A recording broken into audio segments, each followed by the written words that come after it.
Quand le stress devient trop prolongé, il a des conséquences sur le plan somatique, mais il a aussi des conséquences sur le plan psychologique, mais aussi psychiatrique. Quand le stress devient trop prolongé, ça peut se transformer en angoisse. Cette angoisse, à force de perdurer ou d'être extrêmement intense, ça peut devenir de la dépression. Pourquoi? Parce que quand vous êtes angoissé, vous dépensez beaucoup d'énergie.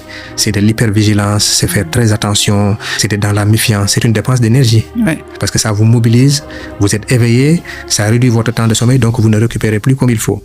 Et donc, à force de dépenser de l'énergie, on n'est pas un réservoir d'énergie inépuisable. À un moment donné, on tombe dans la dépression. D'accord.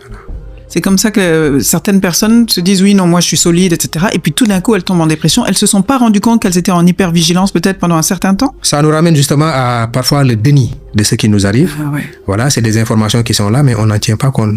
Et étant donné que les émotions, au risque de me répéter, sont des messagers, quand vous tuez le messager, vous n'avez pas le message. Ouais. Du coup, ça vous amène à des choses beaucoup plus graves. Et ça nous ramène à l'enfant dans le placard que vous enfermez, qui trouve d'autres moyens de s'exprimer.